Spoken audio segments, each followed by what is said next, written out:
Bonjour et bienvenue pour un nouvel épisode de Warhammer Amateur.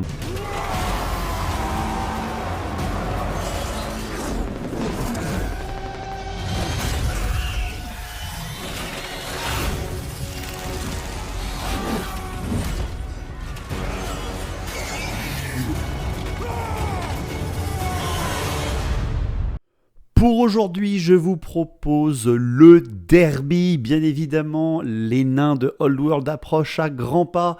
Quoi de mieux que sortir une bataille avec eux au devant de la scène face à l'une de leurs pires némésis.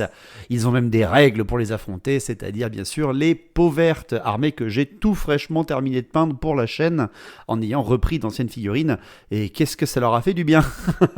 Donc c'est Graou bien sûr qui est venu jouer ces nains avec une figurine de roi nain que j'ai converti également. Donc pour ceux qui veulent se poser tout de suite la question, ce sont des nains de Blood Bowl avec un jeton Blood Bowl avec Grombrindal par-dessus, voilà, parce que sur le Discord on a déjà posé la question, donc j'y réponds maintenant. Et pour le reste, et bien pour la bataille en elle-même, je vous propose toujours une 1500 points pour continuer à réapprendre et à apprendre encore une fois et encore les règles. Avec une armée naine pas du tout opti en termes de artillerie puissance de feu. On a voulu faire une armée extrêmement cosmopolite des deux côtés, pas avec des foules orques noirs aussi du côté des peaux vertes. On avait vraiment essayé de vous montrer un peu de tout pour cette game et un scénario, bien évidemment. Le scénario qui se joue aujourd'hui, qu'est-ce que c'est ? Eh bien, c'est l'allée des héros, tout simplement. C'est une table représentant un petit peu un ancien sentier important dans la culture des nains, abandonné malheureusement et détruit depuis des millénaires, mais qu'importe, les nains sont toujours fiers de défendre leur tradition. Et là, on a entendu parler d'une wag peau verte qui s'y rapproche, et un courageux roi nain refusera que l'endroit soit pillé et amène son trong pour faire face aux peaux vertes. Le scénario est extrêmement simple, c'est une percée, pour ceux qui ne connaissent pas ce scénario qu'on utilisait parfois en V8, coucou au Démodi qui l'avait fait il y a déjà des années. Le scénario percé est extrêmement simple, vous avez votre zone de déploiement, une ligne médiane en plein centre de la table, et vous avez 4 zones en fait, votre zone de déploiement, la zone médiane proche de votre zone de déploiement, la zone médiane de l'autre côté du trait central et la zone de déploiement adverse. Le but du jeu, alors techniquement, c'est de mettre le plus d'unités possible dans la zone de déploiement adverse à la fin de la bataille. Nous, pour corser un peu tout ça, on fait un compte sur chaque tour. À chaque tour, vous avez des points selon votre position d'unité à la fin de chaque tour. Donc, votre zone de déploiement vous rapporte 0 points. La zone la plus proche avant la zone médiane, c'est 1 point. Vous dépassez la zone médiane, mais vous n'êtes pas dans la zone de déploiement, c'est 2 points. Et vous arrivez à être dans la zone de déploiement, c'est 3 points. Pas d'unité qui chevauche ou quoi que ce soit, il faut être plus que la moitié dans la zone pour qu'elle compte. Tu peux pas te mettre sur les deux zones pour avoir plus de points, c'est toujours le meilleur qui gagne si tu es suffisamment nombreux.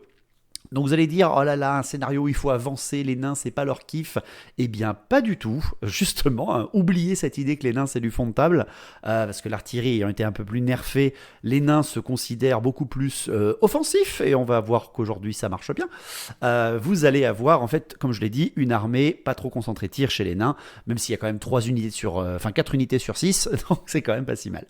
Graou a sorti son armée de Highland Miniature, qu'il a peint exprès aussi bien sûr, donc ça fait énormément plaisir, merci à lui. Et de mon côté, je vous sors ma nouvelle armée commandée bien sûr par le seigneur Orque Noir, parce que ça fait plaisir de voir des orques noirs qui sont devenus quand même assez forts. Donc voici les listes d'armées. Alors, la liste d'armées de Graou.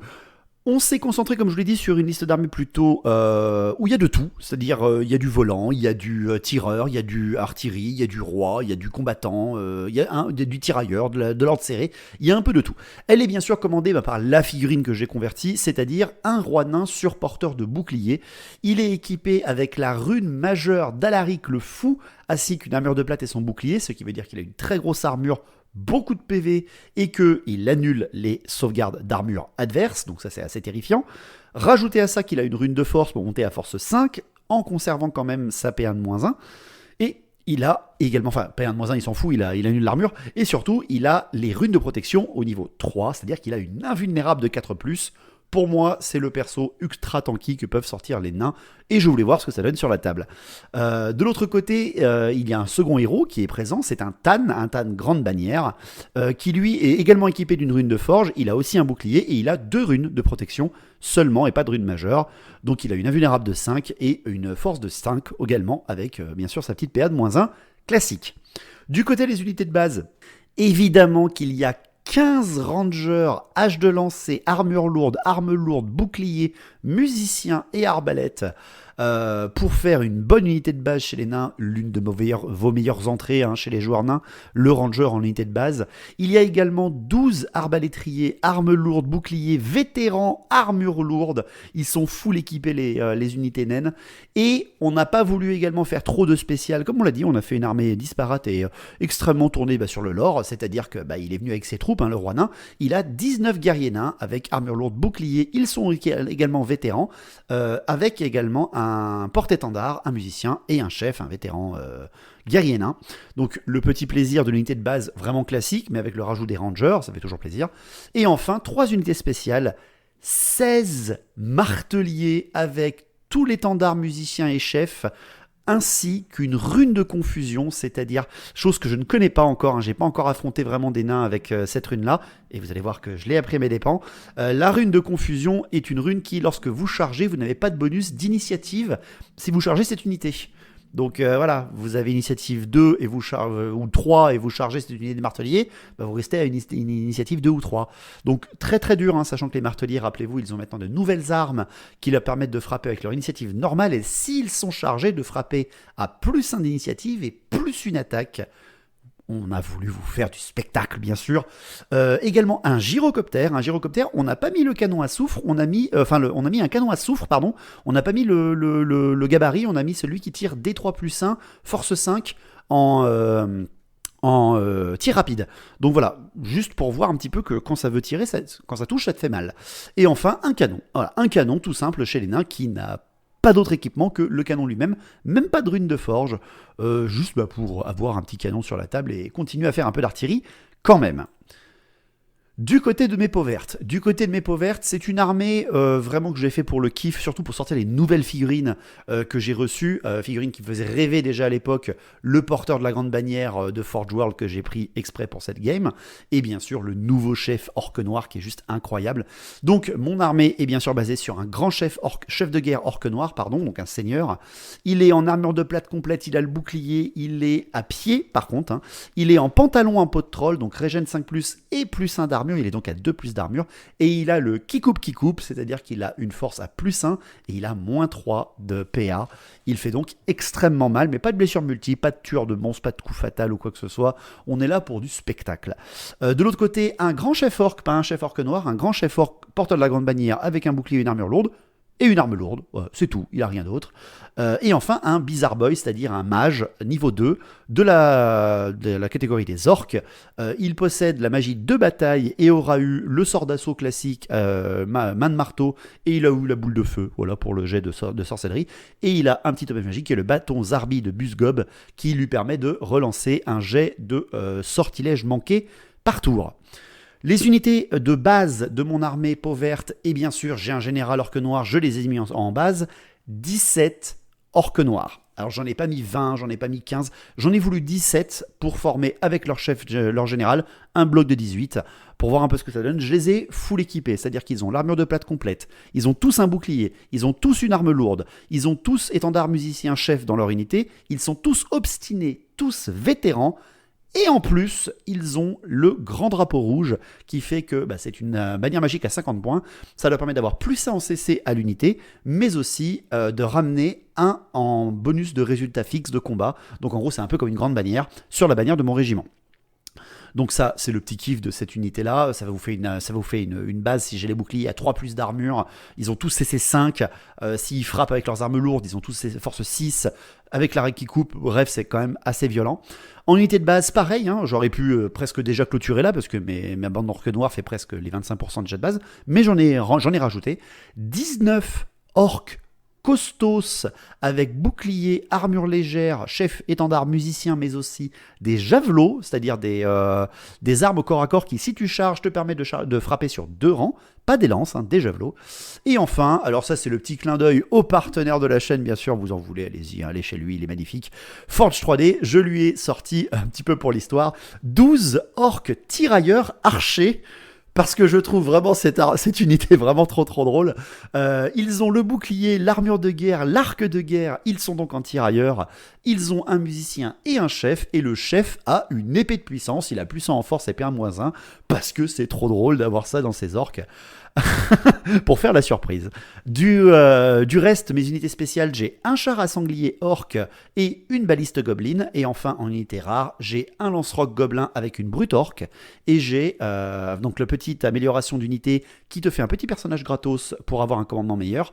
Et j'ai un géant à 200 points parce que c'est le plaisir de ressortir ces figurines-là. Donc voilà, j'ai des tirailleurs, j'ai un monstre, j'ai de la catapulte, j'ai de l'orque noir et de l'orque, un peu de magie, juste pour le kiff. Voilà un petit peu ce qu'on s'est fait. Le déploiement, le voici, vous l'avez sous les yeux. Les nains se sont déployés, alors vraiment on joue avec Graou, quand on joue avec Graou on est toujours en détente absolue, même si c'est quand même un petit scénario de percée où il va falloir vraiment affronter et percer les lignes très vite, et ben en fait les nains ils peuvent très rapidement être en avance sur les positionnements sur la table avec leurs nouveaux éclaireurs comme les rangers, enfin les nouveaux unités éclaireurs en base, et les gyrocoptères, vu qu'il en a un avec l'avant-garde, qui peuvent faire quand même une mauvaise surprise pour moi, surtout en termes de points vu qu'on calcule à chaque tour. Les nains sont déployés avec au plein centre le roi nain au milieu de ses marteliers en ligne de 6. Question d'avoir vraiment de quoi balancer des attaques. Sur son flanc gauche, il a mis les guerriers nains avec la grande bannière et le gyrocoptère qui a fait une petite avant-garde. Et il a mis sur son flanc droit les 12 arbalétriers. Bon, il les a mis tous alignés en 12. Parce que voilà, il faut bien qu'il ait un peu d'optimisation. Un canon sur le flanc droit et ses tirailleurs éclaireurs sur mon flanc gauche. Par 15, donc ça va faire quand même beaucoup de tirs sur mon flanc. De mon côté, eh bien, j'ai mis là aussi en plein centre, je suis là pour taper, mes orques noirs avec mon général, avec sur leur flanc droit le char orc et sur leur flanc gauche le géant. Alors à sa gauche j'ai mis mon artillerie, alors je ne savais pas qu'il allait mettre ses éclaireurs à côté, mais bon c'est normal, il les a déployés après. J'ai mis ma baléiste, ma brute orc et mon lance-roc sur mon flanc gauche, pas très loin de mon général au début de la partie. Et enfin sur mon flanc droit j'ai mis les costos avec l'AGB à 6 pas des orques noirs, question d'avoir l'impétuosité calmée, et mes archers orques avec le mage à l'intérieur, car on peut le mettre à l'intérieur vu que les personnages n'ont pas de formation d'unité, donc s'il va avec des tirailleurs, il va avec des tirailleurs, et ça passe du plaisir. Donc voilà pour ce qui est du déploiement. Le premier tour, bien sûr, vous vous en doutez, a été aux nains. Donc on est parti pour voir un petit peu qu'est-ce qui s'est passé. Est-ce que les peaux vertes vont réussir à percer la ligne et aller répudier les ancêtres des nains et les déshonorer en bousillant encore plus de ce territoire, ou est-ce que les nains vont tenir la ligne et même repousser l'adversaire? One wrong put right, but the great book of grudges remains full. Alors, pour ce qui est de la phase de mouvement, Graou va faire avancer ses guerriers nains et ses marteliers sur la même ligne. Pour le reste, son gyrocoptère, ses tirailleurs, ses arbalétriers vont juste faire un tout petit pas pour entrer dans la zone qui leur amène un point, parce que sinon ils ne peuvent pas avoir de points. Question d'avoir quand même une assez grosse pression, mais il ne fait pas bouger son gyrocoptère pendant le début de la partie parce qu'il a un peu trop peur de ma magie, de mes tireurs, etc. Donc il reste prudent. Pour ce qui est des tirs, on passe donc à la phase de tir. Le canon va viser le char parce qu'il inquiète un petit peu Graou. Il va viser le char, malheureusement, et vu qu'il n'a pas de rune, il va réussir son premier jet. Il se met à 6 pas devant le char, il va faire un 4, donc il va vraiment tomber devant le char, et ensuite il va faire malheureusement un incident et planter son boulet devant le char. C'est bien malheureux, mais c'est comme ça. C'est timide, mais pour l'instant, il n'a pas explosé, c'est déjà une victoire pour Graou. Derrière après, le gyrocoptère va tirer sur également le char, parce qu'il est tirailleur, le gyrocoptère, et j'avais oublié ça. Je me suis dit, pourquoi il le laisse là, il va rien pouvoir voir, mais non, il est tirailleur. Ce qui fait que il va balancer un tir sur le char, il fait 2 tirs, mais malheureusement, il ne blesse pas, alors qu'il en touche un. Force 5, endurance 5, ça reste quand même assez dur. Pour ce qui est des arbalétriers, les arbalétriers qui tirent 12 fois sur le géant, bon, ils ont l'encombrant ou le pente de rouge, je sais plus comment ça s'appelle, donc ce qui fait qu'ils ont moins 2 pour me toucher parce qu'ils ont bougé d'un petit pas, mais ils ont quand même l'accès. Ils vont m'enlever 1 PV sur le géant avec leur phase de tir. Et enfin, bien sûr, ce sont les rangers qui vont également tirer sur le géant et vont lui retirer 2 PV. Donc il est déjà midlife premier tour, mais il est toujours là. Donc c'est toujours une victoire pour le grand dadais. Donc ensuite, pour ce qui est de ma première phase, mon premier tour, donc phase de stratégie, je ne vais pas vous en parler pour ce qui est de cette partie, parce qu'il n'y a pas de sorcellerie du côté des nains avec l'enclume du destin, et moi je n'ai pas de sort de conjuration. Je ne vous en parlerai que s'il y a des ralliements. Donc à ma phase de mouvement, je fais avancer un peu tout le monde, bien évidemment. Mes archers avancent de 4 pas pour pouvoir faire un blast de tir avec le sorcier et quelques tirs sur le gyrocoptère. Avec un peu de chance, je peux le tomber. Derrière après, ce sont les orques noirs, eux, qui avancent en plein centre, bien sûr, mais ils laissent un tout petit axe de tir pour que la balise puisse aussi tirer sur le gyrocoptère. En fait, j'ai vraiment envie de tout de suite dégommer ce truc, parce que s'il passe ma ligne, endurance 5, j'ai quasiment plus rien derrière, et moi, il faut que j'avance. Mais s'il passe ma ligne, il va se faire des points ultra forts, et moi, ça va m'embêter. Donc voilà, il faut que je tombe ce truc. Derrière après, pour ce qui est de mes autres mouvements, je fais avancer les orques et mon char. Je mets mes costos au plus proche de la statue, et surtout mon char qui vient prêt à flanquer presque n'importe qui, si les costos sont chargés par je sais pas qui, genre le gyro, ou mes orques noirs, si on ne sait pas quelque chose qui se passe, je laisse toujours un peu en retrait pour venir faire de l'impact derrière. Pour ce qui est après de mes derniers mouvements, c'est mon géant qui lui va faire une avancée presque full, va se mettre à pile poil 9 pas des marteliers pour peut-être vouloir un peu provoquer Graou et qu'il me charge peut-être. Je me mets assez proche des arbalétriers, enfin en tout cas des rangers qui peuvent me prendre de flanc, ils sont tirailleurs, mais je les attends les gaillards, s'ils veulent venir me charger, ils vont peut-être me faire mal, mais alors moi je vais cogner dur. Donc à eux de voir. Pour ce qui est de mes tirs, alors attention, je suis une armée orque et goblin avec la moitié presque de mes régiments qui tirent, s'il vous plaît. Donc ma baliste va viser le gyro, elle va le louper, bien sûr. Mon lance-roc va viser le gyro et va dévier. Parce que sinon c'est pas drôle. Voilà. Mes archers qui sont des snipers, attention, ils ont des capuches noires, ils vont balancer, alors ils ne voient pas tous, mais ils vont balancer 7 tirs sur le gyrocoptère et bien évidemment ne vont rien faire avec l'endurance 5. Et enfin, c'est mon blast de boule de feu de mon sorcier chaman qui va réussir. Il ne sera pas dissipé par Graou, il n'aura pas réussi à le dissiper vu qu'il a qu'une Fated Dispel par tour, mais il va quand même pas le réussir parce que j'ai un niveau 2, mais dans un bloc d'orque de plus de 10 de PU, donc il a plus 1 à ses lancements de sort, et en plus je peux les relancer. Bref, j'arrive à faire 10 touches force 4, 0 PA avec la boule de feu sur le gyrocoptère, et avec son armure de 4 et son endurance de 5, je lui enlève qu'un PV. C'est compliqué. C'est très compliqué. Mais bon, voilà, ça se termine comme ça pour ce premier tour, vu qu'il n'y a pas de corps à corps. Donc on calcule les points. Les arbalétriers sont dans la zone des 1 point, comme les guerriers nains ainsi que les marteliers.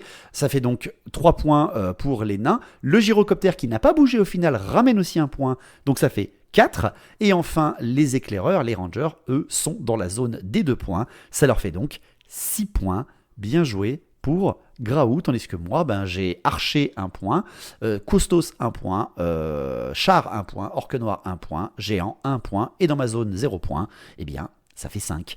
Il gagne pour l'instant de 6 à 5. One wrong put right. But the great book of grudges remains full. Donc tour 2 des nains. Tour 2 des nains, pas de déclaration de charge, ils se réfrènent, ces tirailleurs sont un peu frileux d'aller choper du géant, les marteliers moyennement chauds d'aller charger un truc qui a 9 pas 2, donc il ne fait aucune charge, il fait juste envoler son gyrocoptère avec 10 petits pas pour pouvoir larguer sa bombe sur les costos et me butera quand même 3 costos sur l'explosion, donc ça fait très très plaisir. Derrière après, ce sont ces guerriers nains qui viennent en avant, voilà, il se place devant le char, devant les costos, devant les orques noirs, tandis que les marteliers ne bougeront pas, les arbalétriers non plus, et les tirailleurs feront une légère reformation pour avoir vraiment un gros axe de tir, avec les haches de lancer surtout, vers le géant. Ça fait un peu peur, hein, ça fait un peu peur parce que là je vois que les guerriers nains sont bien placés, il va falloir que je calcule ces marteliers, avec le fait de rebouger les terrains, etc. Je sais que les nains ont mur de bouclier, donc il va falloir que je cogne très très dur pour passer à côté de ces nains. Derrière, après, on passe à la phase de tir. Le canon va viser les orques noirs et le char, en fait, qui sont un petit peu sur une ligne parallèle. Il va toucher l'orque noir, enfin un orque noir et le char, et il va m'enlever un PV à chacun. Donc il va me tuer un orque noir et enlever un PV au char. C'est dommage parce qu'il aurait pu m'enlever 3 PV sur 4, mais il fait un 1 sur le nombre de blessures. C'est dommage. Du côté du gyrocoptère, il va tirer sur mes costos avec seulement 2 tirs, il va rien faire malheureusement. Et enfin, ces arbalétriers vont tirer sur mon géant, vont encore m'enlever un PV. Et là, ce sont ces tirailleurs qui vont viser ma grande cible géant. Et ces rangers, avec une CT de 4, avec une force, il prend les haches de jet, donc avec une force de 4. Il me balance une flopée de haches de lancer sur mon géant. Il me reste 2 PV. Et il m'enlève qu'un PV. Il m'enlève qu'un PV avec tout ça, ce qui fait que mon géant, au bout de 2 phases de tir naine, a encore un PV. Donc chaud patate, hein, très très chaud patate le gros pépère, mais il a survécu, donc il va pouvoir faire sa charge dans les marteliers pour notre plus grand plaisir. Donc tour 2 des orques et gobelins. Là, il se passe quelque chose dans ma phase de stratégie. Pourquoi ? Les guerriers nains se sont avancés, le char est à portée, les orques noirs sont à portée, le géant est pas loin. J'ai de quoi commencer à vraiment taper fort. Donc en fait, j'utilise mon général orque noir et je lance la WAG. La WAG, test de commandement à ma sous-phase de commandement. Si je le réussis, tout mon régiment a +1 au résultat de combat et en plus derrière a une relance des 1 à la touche. Je réussis bien sûr avec mon commandement de 9 mon test de commandement, ce qui fait que ma WAG est lancée pour mon chef de guerre orque noir. Ensuite, je lance mes charges, phase de mouvement. Phase de mouvement, mes archers orques sont à portée du gyrocoptère. Je jette pour retenir l'impétuosité de mes archers, parce que je veux pas qu'ils chargent le gyrocoptère. Je veux en fait qu'il le sature de tir. Il lui reste 2 PV, je vais refaire une phase de magie, je peux pas me louper une deuxième fois et lui enlever qu'un seul PV. Techniquement, je devrais faire quelque chose. Et surtout, si je charge, il risque de s'enfuir. Ça m'intéresse pas trop. Donc, je vais pas bouger avec mes archers. Par contre, je lance toutes les charges, c'est-à-dire mon char, mes orques noirs et mon géant. Je ne charge pas avec les costauds parce que j'ai un plan. Je vais réussir ma double charge orque noir et char sur les guerriers nains. C'est sur eux que je lance mon bourrinisme, parce qu'il faut, pour briser un mur de bouclier correctement, il faut taper très très fort. Ils sont 20, nous on est 18 plus un char, il va falloir que je tape très très fort. Il y a une GB invulnérable de 5 dedans, j'ai un général orque noir, ça devrait bien se passer. Derrière après, c'est le géant. Le géant, lui, je l'envoie charger les marteliers. Sauf que j'avais oublié la règle de la... Enfin, j'avais oublié la bannière, en fait, qu'ils avaient. Donc, non seulement je réussis la charge avec mon géant, et quand j'arrive au corps à corps, on m'explique que j'ai toujours initiative 2, au lieu d'avoir initiative 5, et donc de pouvoir frapper avant tous les nains. Voilà, qu'est-ce que vous voulez, mais j'avais oublié, c'est comme ça. Je connais pas, moi les nains c'était la première review, qu'est-ce que vous voulez que je vous dise, donc c'est assez terrible, mais c'est comme ça. Donc je réussis quand même mes 3 charges, et c'est toujours utile. Pour ce qui est des mouvements, je décale en utilisant la fameuse règle de 2 pas sur le côté, mais costos avec ma GB, parce que si jamais je suis refoule par les guerriers nains, bon j'espère pas quand même, hein, avec des orques noirs et un char, mais on sait jamais, je me positionne et surtout je m'écarte de la statue. Et enfin, mes archers ne bougeront pas du tout, ils vont se réfréner, se maintenir pour balancer le plus de tirs sans malus.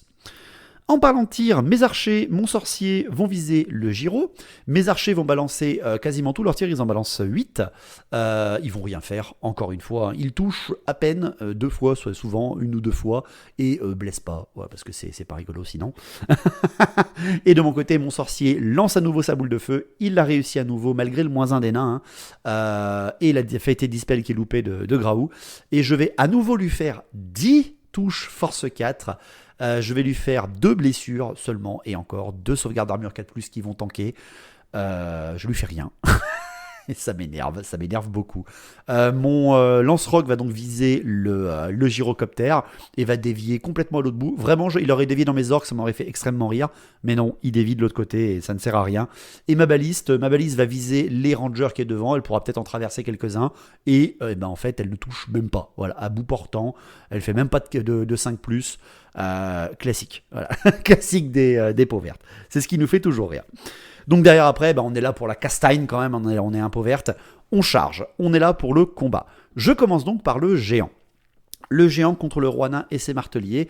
Et c'est là que quand tu réfléchis, ouais j'ai vraiment été stupide d'envoyer mon géant sur les marteliers, oui, c'était initiative 2, le roi nain a 4, les marteliers ont également 4 parce qu'ils sont chargés, avec leur marteau ils ont 2 armes, je me fais décalquer 4 PV sur 1.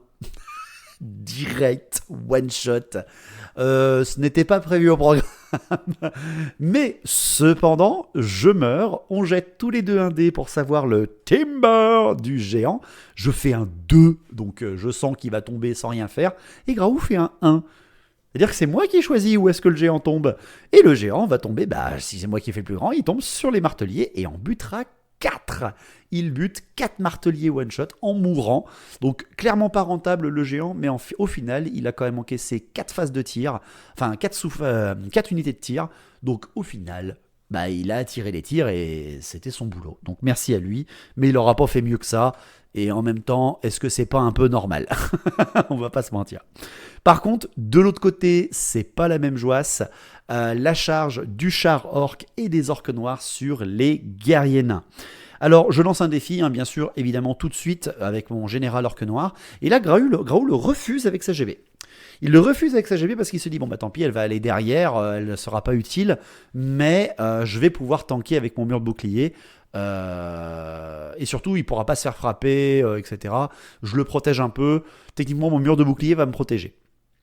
Aux touches d'impact, je lui explose 4 nains, direct, tout de suite avec l'orque, avec le char orque. Le reste des orques du char ne feront rien, ainsi que les sangliers. Le général orque noir, lui aussi derrière, va arriver et va défoncer 3 nains tout seul sur ses 5 attaques, parce qu'il a charge dévastatrice, comme tous les chefs orques, ainsi que tous les orques noirs. Et enfin, au total, avec toutes les attaques de mes orques noirs, je ne vais rien perdre, parce que déjà, rien qu'aux dégâts, je frappe tout le monde et j'explose tout le monde, avec le char et les orques noirs. Et enfin, les orques noirs eux-mêmes frapperont, sans riposte des guerriers nains qui sont déjà tous morts. Et je vais, au total, en comptant le char et les personnages, tuer 14 nains. 14 nains sur 20, ça fait mal, ça fait très très très très mal. Donc là, on regarde le stat et on se dit, t'as largement perdu le combat, tu m'as rien fait, moi j'ai tous les bonus du monde, il doit être à moins 16 à peu près en termes de résultats. Et Graou me fait, j'ai mur de bouclier. Et là on s'est dit, ok, donc mur de bouclier, ça veut dire que si tu si tu te replies en bon ordre, en fait tu cèdes du terrain à la première défaite que tu as eue au corps à corps. Cependant, on a bien regardé la règle. Alors là, voilà, je me remets sur moi à la caméra. Vous allez me dire, vous qui êtes champion des règles, parce que moi j'ai quand même étudié toutes les règles, j'ai fait quand même des reviews entières dessus, et là on est tombé sur un truc, on s'est dit, oui mais attends, parce que là, sa puissance d'unité, elle est de 6, et moi, ma puissance d'unité, elle est de 18.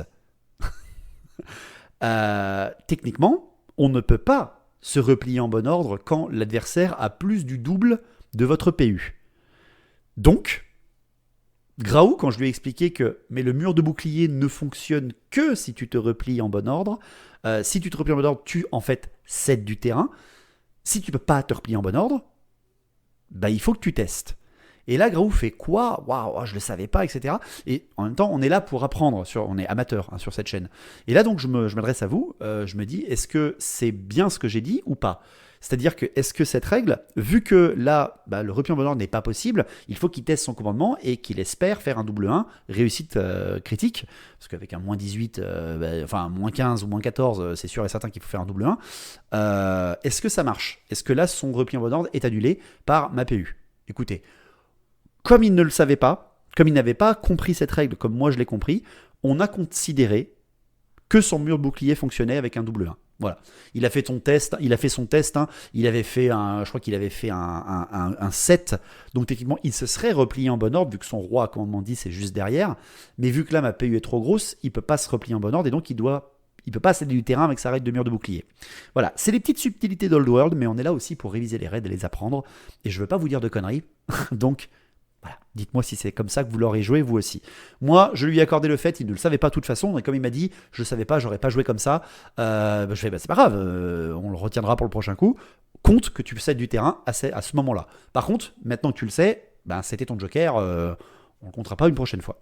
Donc, ils ont cédé du terrain de 2 pas, et moi, je me suis dit, je vais restreindre mon char orc, que j'ai réussi, et par contre, je vais le suivre avec mes orques noirs, forçant les marteliers à venir me charger. Parce que, voilà, il a eu son plan en exécution, parce que c'est ce qu'il voulait faire avec ses guerriers nains, avancer et tanker avec le mur de bouclier. Mais si la PU est trop forte, j'ai bien peur que le bouclier ne fonctionne pas. À vous de me dire en commentaire. Donc, le combat, par contre, a été violent. 14 guerriers nains en un seul round, ça rigole 0, les orques noirs. Sachant que ils n'étaient pas tous au contact, donc pas tous avec attaque maximale. Voilà. Je plains si vous tombez sur des joueurs qui jouent full orque noir. Vraiment, je vous plains. Donc, c'était la fin du tour 2. Les guerriers nains ont cédé du terrain. Le géant est mort, bien sûr.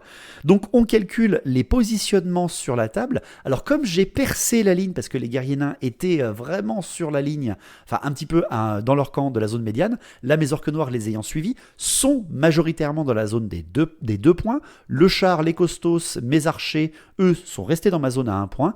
Et mes balistes ne ramènent pas de points de toute façon. Donc je marque plus 5 points à cette phase, tandis que je suis donc à 10 points, tandis que les guerriers nains, eux, ont marqué 6 points, 2 pour le gyro, 2 pour les éclaireurs, 1 pour les guerriers nains, 1 pour les marteliers, 1 pour les arbalétriers. Donc, pardon, ils marquent 7 points, excusez-moi, donc ils sont 13 points pour les guerriers nains, tandis que moi, je suis à 10. Je suis à la traîne, mais je bouscule un peu les nains. One wrong put right. But the great book of grudges remains full. Donc tour 3 des nains. Bon, tour 3 des nains, ils se mettent un peu la pression. Là, ils se mettent un peu la pression. Déclaration des charges, c'est le contre-coup, hein, il faut y aller. Les marteliers chargent les orques noirs pour venir sauver les guerriers nains, tandis que les rangers viennent charger la baliste. Ils arrivent à 3 au contact, aucun problème pour ce qui est de me plier une pauvre baliste goblin. Et pour le reste, le gyrocoptère qui est finalement assez blessé, hein, qui a un peu peur de se prendre des dégâts, eh bien va se décaler en fait et va se cacher derrière un monticule de pierre, mais va rester dans la zone des 2 points pour continuer à nous mettre la pression. Et surtout arriver dans les derniers tours à ramener encore plus de points. Pour ce qui est des tirs, le canon, malheureusement, il peut pas faire grand-chose à ce moment-là parce qu'il a une grosse ligne un petit peu bloquée. La seule chose qu'il peut viser, en fait, c'est la catapulte. Il peut viser pas le plongeon à la mort, le lance-roc. Il peut viser le lance-roc et il va l'atteindre. Il va le toucher et va lui enlever 1 point. Donc 1 PV, donc c'est toujours ça, mais ça ne suffira pas à suffisamment me blesser. Donc le corps à corps, c'est le gros fight, gros pâté d'orques noirs contre les guerriers nains et les marteliers qui arrivent en charge. Alors bien évidemment il y a un défi, le roi nain sur bouclier contre le seigneur de guerre orque noir. Très content de faire ce défi. Sachant qu'il charge le roi nain, donc il a plus d'initiative que moi, donc il va me frapper avant. On fait d'abord ce one by one, et malgré les 4 attaques du roi nain, plus les 3 attaques de porteur, le roi nain force 5 annule armure, et les porteurs à force 4 PA-1, eh bien je vais seulement perdre 1 PV par le roi nain, que je vais régénérer, parce que j'ai un pantalon en peau de troll. Donc, gros coup de chance pour moi, mais il marque quand même 1 point, parce que la régénération compte quand même dans le résultat de combat. Donc, il m'enlève 1 point, et moi derrière, je frappe de toutes mes forces avec mon seigneur orque noir, et je vais simplement lui enlever 1 PV au roi nain, parce que faut s'avouer que l'invulnérable de 4 avec je ne sais combien de PV, ça fait beaucoup. Ça fait beaucoup le personnage. Voilà, donc en tout cas, les deux personnages s'enlèvent un PV, mais cependant, moi, je l'ai régénéré. Du reste, les marteliers vont frapper. Les marteliers, ils chargent, donc ils ont finalement que 5 attaques, parce qu'ils sont 4 à l'avant, le roi nain prenant une grosse place quand même dans le régiment, et 5 à la touche, 5 qui frappent, et ben Graou va faire 3-1 à la blesse. 3-1 à la blesse, alors qu'il a la haine, il peut relancer les touches, ce qui fait qu'il va me tuer que 2 orques noirs à ce combat. Seulement 2 orques noirs qui meurent, ce qui fait que moi j'ai assez de riposte derrière, parce qu'il n'a pas visé mon chef de régiment, je peux frapper avec mon chef de régiment, et un dernier orque noir, même 2 d'ailleurs orques noirs, et bien en fait je vais lui exploser 2 marteliers seulement, vous allez me dire, mais c'est tout ce qu'il me faut, parce que je frappe avec des armes lourdes. Donc le combat se termine avec au final 2 morts de chaque côté, un PV enlevé de chaque côté des personnages, mais le mien a été régénéré, mais il compte quand même dans le résultat de combat. Sauf que avoir tué 2 marteliers fait perdre un rang à Graou par rapport à moi, ce qui fait que je gagne le combat de un seul tout petit point grâce à la présence de ma bannière magique, et lui à cause de sa grande bannière qui a refusé le défi. Vu qu'on a cédé du terrain, on s'est suivi, c'est toujours le même combat, elle ne compte pas. Donc il cède du terrain simplement, parce que là ça fonctionne, il réussit ses 2 tests de commandement sans aucun problème et il recule de 2 pas, faisant en sorte que mes orques noirs, eux par contre, restent sur place et se réfrènent. Pourquoi ? Parce que c'est mon tour après et je pourrais charger.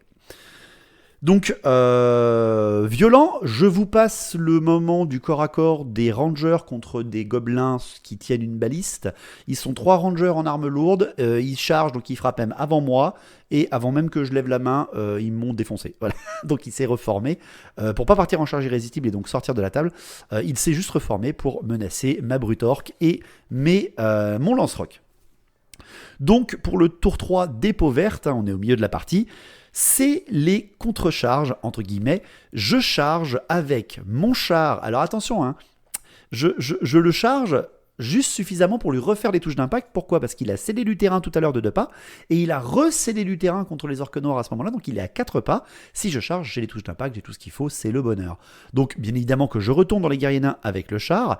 Je charge également avec les orques noirs dans les marteliers, et je me tâte. Et au final, je dis non, j'avance seulement avec mes archers orques et mes costos. Alors mes costos réavancent au centre de la table, encore une fois en utilisant les 2 pas de côté, et mes archers ainsi que mon chaman font une marche forcée pour pouvoir tout simplement commencer à mettre le tout premier pas dans la zone, enfin sur la ligne médiane, mais ils ne sont pas encore tous passés à la ligne médiane, donc ils me ramèneront encore qu'un point. Je pourrais même pas tirer en plus sur le gyrocoptère qui est à droite parce que j'ai pas d'axe de vue, mais c'est pas très grave, qu'importe. Voilà pour ce qui est de mes mouvements. Pour ce qui est de mes tirs, comme je viens de vous le dire, il ne reste que le lance-roc qui va viser le gyrocoptère en tir indirect, qui va le toucher, l'effleurer et va lui retirer un PV, s'il vous plaît. Il lui retire un PV comme ça, sur le vol, en passant par-dessus le caillou, ce qui fait que le gyrocoptère est qu'à 1 PV. J'aurais pu le one-shot, mais non. Juste non. Donc bon, c'est pas grave. Enfin, pour terminer, c'est le corps à corps. Donc là, c'est le corps à corps gros bourrinisme, parce que je charge avec le char, touche d'impact, ça veut dire, vu que je charge de 4 pas ou plus, et la charge des orques noirs avec la charge dévastatrice, ça va faire quand même assez mal. Le défi continue, on en refait un, mais ça veut dire aussi que les nains ont à nouveau la haine. Et oui, faut pas l'oublier, parce qu'à chaque nouveau combat, ils en ont un. Et là, vu que j'ai arrêté et que j'ai rechargé derrière, c'est un nouveau combat. Le général orque noir contre le général nain, il va m'enlever un PV. Et là, par contre, lui, je ne vais rien lui faire. Donc, aïe, ça fait mal. Derrière, après, je vais perdre 4 orques noirs parce que je charge des marteliers. Et oui, ça fait très mal. Par contre, après, je vais exploser 3 marteliers et tuer 2 guerriers nains. Ce qui fait que là, avec la riposte qu'il m'a fait et le PV qu'il m'a enlevé, oui, parce que je tue que 2 guerriers nains parce que c'est mes touches d'impact qui font 1+1. Voilà, et j'en tue que 2. Tout le reste après ne fait rien avec mon char. C'est nul. C'est complètement enfoiré. Ce qui fait que on fait une égalité. Là, on fait une égalité, ce qui fait qu'on ne bouge pas à ce moment-là de la game. C'est dommage, j'aurais bien voulu le repousser encore un peu et le faire reculer dans la zone, mais c'est comme ça. C'était le seul corps à corps du tour 3. Donc on calcule, de mon tour 3, pardon. On calcule à la fin du tour. Donc le gyrocoptère a reculé, il est allé dans la zone des 1 pas, il n'avait pas le choix parce que sinon il était trop proche des archers. Il ne ramène donc que 1 point comme les guerriers nains, comme les marteliers, comme les arbalétriers.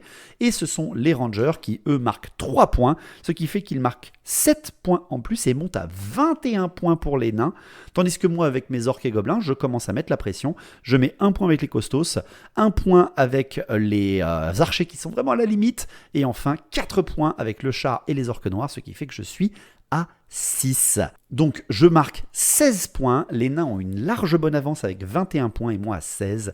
Je rumine. Et j'arrive pas à passer la ligne, c'est surtout ça le plus important. One wrong put right. But the great book of grudges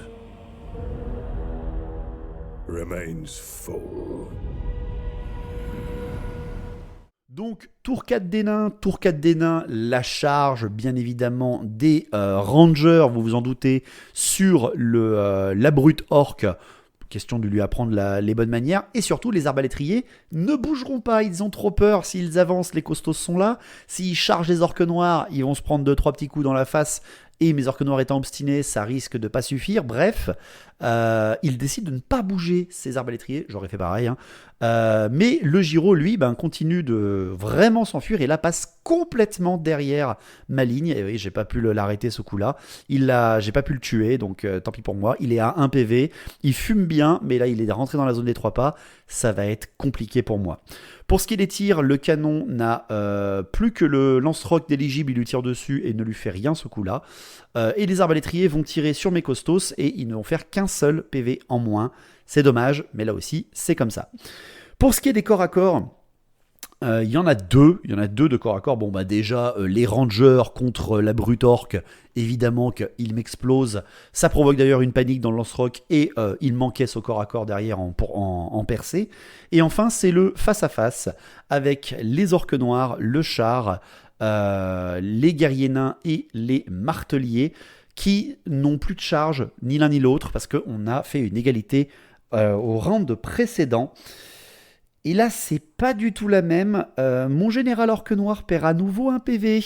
Aïe, mais j'enlève encore un PV au général nain. Donc, on se meule tous les deux. Mais ça commence à me faire mal. Il reste plus qu'un PV sur mon général orque noir.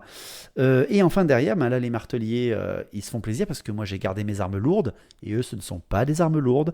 Ils m'explosent 4 orques noirs parce qu'il fait encore des 1 à la blessure. Il me bute d'ailleurs mon chef de régiment orque noir sur le passage, ce qui fait que je n'ai rien en termes de riposte sur les marteliers avec mes orques noirs et mon char ne fait rien sur les guerriers nains parce que c'est une brêle. J'arrive même pas à toucher et à blesser avec ma CC3 force 3, donc c'est très compliqué pour moi, ce qui fait que là je perds complètement le combat. Je fais complètement une perte au combat, mais ma PU n'est pas inférieure de moitié par rapport à mon adversaire, donc là ma règle obstinée qui elle fait que je ne jette pas mes dés et je me replie en bon ordre est effective, et je me replie en bon ordre de 2 pas, enfin même de 1 pas, je jette les 2 dés. Donc c'est vraiment cool de cette nouvelle mécanique. Donc je me rebarre et je me reforme. Et derrière le char, lui par contre, va faire son test. Il fait son test de commandement et je fais le double 1. Et en faisant ça donc, Graou va tout simplement ne pas poursuivre parce qu'il veut que je le charge avec ses marteliers et il veut pas surtout rester au contact de mes orques noirs sans ses bonus, sans rien du tout. Il est extrêmement frileux alors qu'il me reste plus qu'une ligne d'orques noirs, mais vraiment il a un peu trop peur peut-être des costos qui arrivent sur le côté, ou alors surtout de se rapprocher de mes archers tirailleurs avec mon mage qui a quand même une magie de bataille et donc le sort d'assaut. Bref, il est très prudent et il laisse en fait reculer mes orques sans qu'il y ait de menaces et surtout de contact derrière. Donc à mon tour 4, j'ai un plan. Mes costauds sont en ligne du roi nain et de ses marteliers, ils les voient, vu que j'ai reculé, mes orques noirs laissent une ligne de vue, et en fait je déclare une quadruple charge. Même si le char peut pas faire de touche d'impact, c'est pas grave, je la fais quand même. Le char et les orques noirs rechargent à nouveau, le char dans les guerriers nains, et là je déclare une charge sur les guerriers nains, Alors là aussi, vous me direz en commentaire ce que vous en pensez. Vu que je déclare ma charge sur les guerriers nains et qu'ils sont dans la même ligne que les marteliers, j'encaisse aussi les marteliers. Mais ma cible de la charge, ce sont les guerriers nains. Est-ce que la bannière entre en compte ou pas pour les marteliers? Parce que c'est pas eux la cible de la charge, ce sont les guerriers nains. Et donc j'arrive au corps à corps par inadvertance, entre guillemets, avec eux. Bien sûr que j'ai compté que la bannière marchait pour Graou, hein. Mais donnez-moi encore en commentaire là aussi. On a beaucoup de tournois qui s'annoncent en juin. Je veux pas dire de la merde pour ceux qui veulent suivre. Dites-moi en commentaire. Bref, les costos, les orques noirs et le char chargent de front marteliers et guerriers nains. Le char et les orques noirs plus principalement sur les guerriers nains pour en fait avoir les costos plus en contact avec les marteliers. Toutes les charges seront réussies, sauf malheureusement les archers tirailleurs orques. Je me suis dit, est-ce que j'y vais? Est-ce que je tente la charge sur le flanc? Allez, ce coup-là, j'y vais pour aller impacter, faire un peu de magie de bataille, parce que là, c'est le chaman qui avait envie d'y aller. Et surtout, en fait, j'ai loupé mon impétuosité. Voilà, je vous le dis tout de suite, c'est parce que j'ai loupé l'impétuosité. Et non, hein, je loupe ma charge, bien sûr, avec une bande de guerre pourtant. Hein. Sur le jet, je fais 2-1, je relance 1-2. Voilà, donc tant pis pour moi, la bande de guerre ne m'a pas aidé. Ça n'a pas suffi. Donc malheureusement, les archers orques ayant loupé leur charge avec le chaman magie de bataille ne rentreront pas dans ce corps à corps. Mais c'est pas grave, en avançant de quelques pas, ils arrivent quand même à rentrer dans la zone des 2 pas et ça m'arrange. Donc, pas de tir, hein, parce que tout le monde est au corps à corps ou a loupé sa charge. Donc, corps à corps, justement. Et là, c'est le gros fight. Incroyable. Et je vous le passe, hein, c'est les rangers à 15 contre un lance-rock qui a plus que 2 ou 3 PV. Il m'explose, bien sûr, et il reforme ces rangers qui ont nettoyé l'arrière de la ligne avec le gyro. Donc voilà, il n'y a plus rien dans ma ligne derrière. Mais en même temps, ça lui fait que 6 points. Hein, c'est terrifiant. C'est terrifiant. Et c'est donc le gros fight costos, orque noir, roi nain, etc. Je ne l'ai pas précisé, pardon, j'ai oublié, mais j'ai lancé la WAG au début de mon tour avec mon PGB, avec mon porteur de la grande bannière, donc à la phase de commandement. Question de vraiment, là aussi sur les costos, ne pas rigoler, parce que relance D1 sur les touches, relance D1 à la blesse avec les qui coupent, plus ça en force, plus ça en PA avec les costos, ça rigole quand même pas hein, si ça te charge. Donc je réussis mon test de commandement, d'où les charges qui ont suivi derrière. Au corps à corps, le roi nain face au chef de guerre orque noir va résulter avec un combat assez impressionnant. Le roi nain va tanker tout ce que je lui ai envoyé, mis à part 1 PV. Donc le roi nain est descendu à 3 PV, hein, s'il vous plaît. Par contre, mon seigneur de guerre orque noir va mourir des mains du roi nain. Pile poil à 1 PV près, la dernière régène ne passe pas sur les 2 blessures qu'il m'avait fait. Ce qui fait quand même que midlife, je l'ai mis le roi nain en frappant que avec mon seigneur de guerre orque noir. Mais quand même, ça prouve bien que c'est pas suffisant, hein, de très loin. Par contre, après, derrière, c'est les gros fights avec les marteliers, les guerriers nains, les costos, les orques noirs, le char.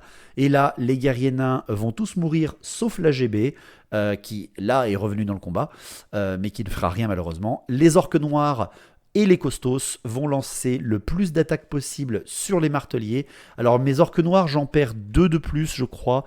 Ouais, j'en perds un ou 2 de plus, ce qui fait qu'il m'en reste plus que 3, en fait. Ma bannière, mon musicien et un orque noir classique. Et les costos vont en fait suffire à annihiler les marteliers du régiment du roi nain. Il n'y a plus de martelier aux côtés du roi nain, il est tout seul à midlife, et ses guerriers nains, il ne reste plus que la grande bannière. Et là, c'est les tests, sauf que le roi nain est obstiné. Le roi nain est obstiné. Et là aussi, encore une fois, la règle obstinée te permet, si jamais tu as perdu un corps à corps pour la première fois, eh bien, tu peux faire ton test d'obstiné et te replier en bon ordre. Mais déjà, le roi nain a déjà perdu un combat dans cette bataille, et donc son obstiné ne fonctionne plus. Mais c'est pas grave, là aussi c'est pour faire l'exemple. Le roi nain est tout seul, il a 3 PV, face à 14 costos. Je suis au-dessus de son double. Donc est-ce que là aussi, vous me le dites en commentaire, est-ce que la règle obstinée peut être appliquée ou pas? Parce que les costos sont 2 fois plus grands. L'obstiné ne te permet que de te replier en bon ordre, et pas de faire de test de commandement. Mais tu peux pas te replier en bon ordre si l'adversaire a 2 fois plus de PU que toi. Donc, là, ce coup-là, on a compté qu'il s'était enfui. De toute façon, son obstiné ne comptait plus.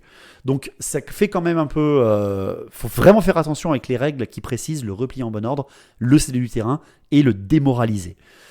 Bref, les guerriers nains, enfin en tout cas la grande bannière va elle aussi s'enfuir. Malheureusement, hein, là aussi il y avait trop de PU en face. Et bien sûr, le char va réussir à la poursuivre et à la manger et à rentrer dans la zone des 3 points. Tandis que les orques noirs vont péniblement avancer de 4 pas et rester dans la zone à 2 points. Terminant les costauds qui poursuivent également le roi nain qui s'enfuit et qui impactent les arbalétriers derrière. Je précise que j'ai fait poursuivre les orques noirs après les guerriers nains. Enfin, après la grande bannière et pas après le roi nain. Je voulais faire un beau final pour cette figurine que j'ai convertie. Donc, fin du tour 4, les guerriers nains vont quand même, enfin les royaumes nains, les forteresses naines comme ils disent dans Old World, vont marquer des points sur le scénario. Ils marquent quand même 6 points avec les 3 points des rangers et les 3 points du gyrocoptère. Le canon, il restait dans sa zone, donc il va rester à 0 points. Les arbalétriers sont toujours là, ils marquent 1 point de plus, ça fait 7. Par contre, le roi nain, malheureusement lui étant en fuite, n'amène pas de points. Donc 7 points pour les guerriers nains, ça fait quand même 28 points pour ce moment-là de la game. Par contre, moi, le char marque 3 points, les archers marquent 2 points, les orques noirs marquent 2 points et les costauds sont dans la zone, marquent également 2 points. Je marque 9 points d'un coup. Je remonte à 25 contre 28 parce que j'ai enfin percé la ligne. One wrong put right. But the great book of grudges remains full. Donc tour 5 des nains, ralliement du roi nain à la phase de commandement. Catastrophe, Graou fait 11. Graou fait 11. C'est vraiment chiant quand ça se passe comme ça. T'as quand même un commandement 10 avec un roi nain, quoi. Donc il s'enfuit. Heureusement, il s'enfuit que de 3 pas. Mais ça veut dire qu'il retourne dans sa zone à 0 points. C'est dommage. Mais de toute façon, il est en fuite, il ramène pas de points. Derrière, après, pour la phase de mouvement, rien n'est à faire. Tout est à balancer dans la phase de tir et de corps à corps. À la phase de tir, les arbalétriers vont tirer dans les orques noirs et vont rien faire. Et là, c'est le Gauthier. C'est le canon qui voit de flanc les orques noirs, il les voit magnifiquement, parfait, ils sont superbes, il peut les one-shotter tous d'un coup, ça serait super beau, et il fait un incident 2. Ouais, non, c'est dommage. C'est dommage d'en arriver là avec un canon nain. Il a fait que quelques PV à chaque fois. Je comprends votre rage, les joueurs nains. Je comprends. Donc, corps à corps, c'est les costauds contre les arbas. N'oublions pas qu'ils sont tous en ligne, les arbalétriers. Donc, je vais avoir du mal à tous les tomber. 12 PV à tomber avec seulement 7 attaques. Enfin, 12 attaques, ça va être compliqué. Donc je charge avec des costauds avec javelot, je le rappelle, je l'ai utilisé contre les marteliers, je le réutilise contre les arbalétriers. Je frappe sur 2 rangs quand je charge. J'ai lancé la WAG avant, je relance les touches de 1. J'ai un chef orc à charge dévastatrice dedans avec une arme lourde. Je me fais un petit plaisir là durant ce combat. J'arrache 6 arbalétriers en premier round, mais ça veut dire quand même que le reste des arbalétriers étant dans le rang combattant riposte et me tue 5 costauds. Parce qu'ils ont toujours la haine et toujours la force 5. Donc ça rigole quand même pas. Hein. Voilà, ça fait quand même un peu mal. Bon, j'ai les bannières, j'ai les rangs, je lui fais quand même mal. Hein. Même si, enfin non, je n'ai plus de rangs, pardon, excuse-moi, il m'enlève mes rangs vu que je suis pas infanterie lourde. Mais bon, j'ai la grande bannière qu'il n'a pas, j'ai fait quand même un kill de plus. Et là, ce coup-là, il va perdre le combat. Il va réussir son test de commandement modifié et il va céder du terrain seulement. Il va donc reculer de 2 pas. Il a quand même un bon commandement avec les nains. Et donc moi, encore une fois, vu que là c'était une charge irrésistible, je peux pas poursuivre ou quoi que ce soit continuer. Donc je reste sur place et de toute façon, je voulais rester sur place pour refaire une charge et faire la charge dévastatrice, bien sûr. Donc ça fait quand même un peu mal, hein. Ça riposte quand même bien l'arbalétrier nain. Je comprends pourquoi vous les mettez en ligne de 15, mais c'est dégueulasse, hein, sachez-le les joueurs, j'aime pas ça. Mais bon là, ça valait le coup et je suis content d'avoir vu ça. Tour 5 des orques et gobelins, bon bah alors là par contre on va arrêter les bignous. Je n'ai pas de phase de commande parce que là j'ai plus de WAG. Je charge avec mes costauds dans les arbalétriers à bout portant. Il ne peut pas maintenir sa position et tirer là, ce coup-là, encore heureux. Et surtout, je ne charge pas le roi nain avec mes orques noirs. Je les avance à un pas de lui, tout simplement. Mon char, lui, vient se protéger du canon derrière le bâtiment. Et derrière, c'est mon chaman orc qui va sortir du régiment d'archers. Le régiment d'archers ne bougera pas. Tout simplement pour pouvoir venir menacer le gyrocoptère au dernier tour, où qu'il aille. En tout cas, s'il reste dans la zone des 3 pas. Parce que là, chaque point compte. Mais je peux pas le viser, hein, etc. Il est encore trop bien caché, mais ça arrivera au dernier tour s'il ne bouge pas. Donc c'est le corps à corps, et là le corps à corps, il reste 8 orques costos et ma GB et 6 nains, donc ça va quand même cogner fort. Mais là, je me foire un peu. Je me foire un peu parce que je vais tuer que 4 arbas. Il va rester 2 arbalétriers sur 6. Ils vont tous les deux mettre leurs attaques sur ma grande bannière orque et ils vont me la plier. Voilà. Ouch. Il me tue ma grande bannière à ce moment-là. Mais ça ne suffira pas à sauver les arbalétriers nains qui perdent le combat à nouveau. Ils vont s'enfuir là complètement, ils vont louper leur test de commandement et je vais les poursuivre et les rattraper, les manger à cette fin de tour. Donc là c'est un peu la catastrophe, mais j'ai quand même perdu tous mes personnages et les 2 tiers de mes régiments de corps à corps sont morts, enfin ont vraiment perdu beaucoup de PV ou sont morts, donc ça fait quand même très très très très mal tout ce que je me suis pris, mais là j'ai vraiment percé la ligne. Donc fin du tour 5, les nains sont tous en fuite ou dans une zone qui ramène 0 points, ou alors sont dans la zone à 3 points. Ça fait 6 points pour les nains qui montent à 34 points, et moi je remarque 9 points. 3 points pour le char, 2 points pour les orques noirs qui n'ont pas passé la ligne, pareil, hein, je veux du sport, ils sont vraiment devant la ligne des 1 pas, et pareil pour les costos, ils sont juste devant, donc ça me fait 3, 4, 5, 6, 7, 8, 9 avec les archers, le chaman bien sûr, tout seul ne compte pas, hein. Donc beau final parce que je remonte à 34 points contre 34 points. Je vous jure qu'on ne le fait pas exprès, hein, c'est vraiment les points qui font comme ça. C'est donc une égalité à la fin de la game, tour 5, mais il reste un tour 6, et tour 6, là ça va être compliqué pour les nains. One wrong put right. But the great book of grudges remains full.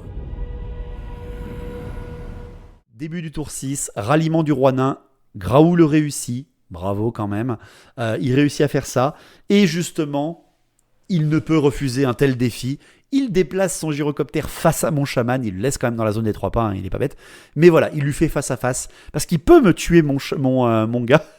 Ça aurait été très très très très beau. Et surtout ce sont les arbalétriers, les rangers, qui voient et ont toujours apporté les 3 derniers orques noirs. Il peut donc me les plier, hein. Il peut donc faire ça, et peut-être déclencher des paniques, etc. Ça serait vraiment catastrophique, mais c'est le beau jeu, c'est comme ça que ça marche. Donc il avance avec son gyrocoptère, il balance son canon à D3 plus 1 touche, force 5 sur mon chaman. Il va me faire un énorme blast de tir, mais va ne m'enlever qu'un seul PV parce qu'il n'arrive pas à me blesser avec ses 2. Il fait 2 touches, mais seulement une blessure. Donc mon chaman reste à 1 PV. Et derrière, les rangers vont tirer sur les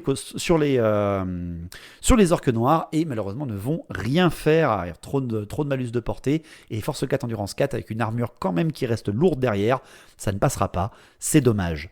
Donc le dernier tour des orques et gobelins se termine bien sûr par le face-à-face. J'ai 3 orques noirs, un roi nain, un 3 PV, un bloc de costos, un char. Et bien sûr que j'y vais. Mes orques noirs chargent le roi nain à 3 contre 1. Enfin, techniquement 3 contre 4. Mon chariot est déjà dans la zone des 3 points. Mes costos passent la ligne des 3 points et arrivent au contact. Et là, mes archers orques ne bougent pas. Ils restent dans la zone des 2 pas, tout simplement parce qu'ils vont tous tirer sur le gyrocoptère derrière. Je veux l'avoir au tir. Voilà, je charge même pas avec mon chaman orc parce qu'il réussit son impétuosité, parce que je veux le tomber au tir. C'est le lord de l'armée de ce groupe d'archers de chez Forge 3D.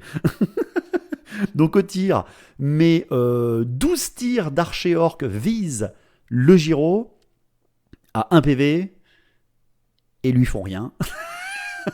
Et ensuite, je balance ma boule de feu avec mon chaman sur le gyro, parce que vu que je ne l'ai pas chargé, je lui balance un tir. Je réussis mon sort, je lui fais 9 touches force 4, il faut que je fasse plusieurs 5 pour le blesser, il a encore une armure de 4 derrière. Je lui fais 3 blessures à 4+, et Graou réussit 3 sauvegardes d'armure à 4+, c'est incommensurablement résistant. Je n'arriverai pas à tomber le gyro avec ma magie ou mes tirs. Mais bon, c'est pas grave, c'est trop drôle. Et donc, bien sûr, c'est le corps à corps final. 3 orques noirs contre un roi nain. Je prends mes armes lourdes comme ça, vu que je charge à plus de 3 pas. Enfin, on a compté que je chargeais à plus de 3 pas pour le LOL, pour qu'on frappe en même temps, en fait. et tout simplement le roi nain frappant à initiative 4 et moi en ayant chargé avec mon initiative de 1, je charge à initiative 4. Bref, on frappe en même temps.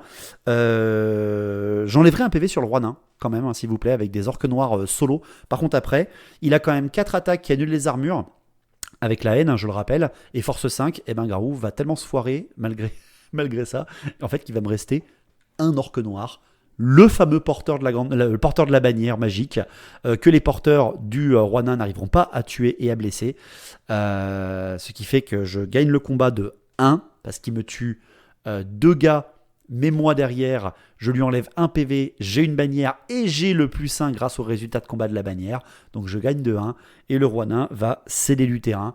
Et moi je vais le pousser plus en arrière avec mon dernier orque noir, porteur de la bannière magique du grand drapeau rouge. Et donc on calcule les points à la fin de ce tour 6. Les nains remarquent encore 6 points grâce à leur gyro et leur ranger, et moi j'en marque 10 si je ne me trompe, ça fait 11, j'en marque 11 points. Je marque 11 points à la fin parce que j'ai 2 points avec les archers, 3 points avec le char, 3 points avec l'orque noir, 3 points avec les costos, ce qui fait que je monte à 45 points au dernier tour, et notre cher Graou, lui, est monté à 40. Ce qui fait qu'il a mené pendant 4 tours, on a fait une égalité au 5e tour, et j'arrache la victoire au dernier tour sans jamais avoir pu tuer le roi nain. Bravo à lui. One wrong put right. But the great book of grudges remains full. Donc voilà. Voilà ce rapport de bataille. J'espère qu'il vous a plu, un scénario un peu simpliste, hein, entre guillemets, mais qui marche toujours.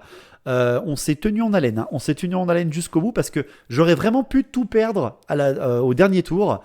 Un tir bien placé des rangers m'aurait provoqué, m'aurait peut-être tué mes orques noirs, et donc j'aurais perdu des points en bonus, et il aurait peut-être pu gagner, hein, Ça aurait été très très très très beau de voir ça, mais non, c'est pas grave. J'aurais pu abattre le Giro aussi, hein, mon dernier tour, et lui empêcher de marquer 6 points. On s'est fait vraiment plaisir. Le petit bilan de la partie quand même, le bloc d'orque noir, grand drapeau rouge, avec le seigneur de guerre orque noir dedans, c'était incroyable. J'ai adoré jouer cette unité. Moi qui ai beaucoup souffert avec les orques noirs qui sont vraiment assez moyens plus à battle, là ça tabasse, hein. Là ça fait vraiment du corps à corps très très très violent. Bon alors par contre, vraiment je suis un stupide joueur de toujours rester sur place et recharger des nains. Voilà, surtout des marteliers. Parce que alors les marteliers, beaucoup les boudent un peu. Non, c'est ultra bien, hein, les gars. C'est vraiment une très très bonne unité, surtout avec cette foutue bannière qui vous fait perdre l'initiative lors des charges. Donc je ne peux que le conseiller. Les rangers qui ont fait complètement le café. Le canon, un petit peu la déception de la partie, bien sûr, du côté des nains.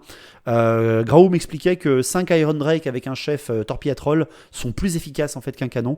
Et je suis d'accord avec lui, malheureusement. Dommage pour les canons quand même. Mais bon, il a eu aussi pas de chance, hein. Il a planté 2 fois le boulet, il a fait un incident. Donc quand même sur 6 tirs, c'est quand même chaud. Les archers de Forge 3D, magnifique unité. J'ai adoré les peindre, mettre le chaman dedans, et ils n'ont absolument rien fait de la game. C'est juste parfait. À part un peu blesser un Giro, mais même pas l'abattre. Mais bon, ils ont ramené des points. Comme le Giro au final, hein, qui n'a pas vraiment tué d'unité à lui tout seul. Les rangers qui ont vraiment nettoyé toutes les artilleries ennemies, c'est fait pour. Le char qui a percé au moment pour les orques. Les guerriers nains, la surprise est vraiment... Marquez-nous en commentaire, hein, si j'ai eu raison de dire ça pour la règle, ou si je me suis gouré et donc que la partie est caduque et que de toute façon je suis un nul pour les règles, mais c'est pas grave, je suis amateur. Le mur de bouclier qui n'est effectif, hein, que à certains cas, méfiez-vous bien. Pareil que l'obstiné, méfiez-vous bien de tout ça. En tout cas, j'espère vraiment que la partie vous a plu. Merci à vous de la suivre. Vous voulez soutenir, vous voulez en voir plus, le Tipeee est là pour ça. N'hésitez pas, hein. Même 1 euro par mois, c'est génial. Ça fait énormément de bien pour moi. On est bientôt 10 000, hein. On est bientôt 10 000 sur la chaîne. Vous vous rendez compte, hein. C'est incroyable pour moi d'en arriver là. Partagez cette vidéo, c'est très important. Juste un petit truc, même sur votre Facebook. Allez-y, faites-vous plaisir. Sur votre petit Facebook personnel, ça fait de la visibilité, c'est important. Likez la vidéo, c'est aussi très important, parce que l'algorithme de YouTube, il faut le faire monter, et commentez là, bien sûr. Merci à tout le monde, portez-vous bien, J'espère que la sortie des nains sera pour bientôt. Et on se retrouve peut-être au futur tournoi de Saint-Etienne, peut-être à Orléans, peut-être au Puy-en-Velay. Hein. Allez sur le Discord, il y a les rendez-vous des concours. Bisous à ceux de Dessine qui vont faire la partie sans moi.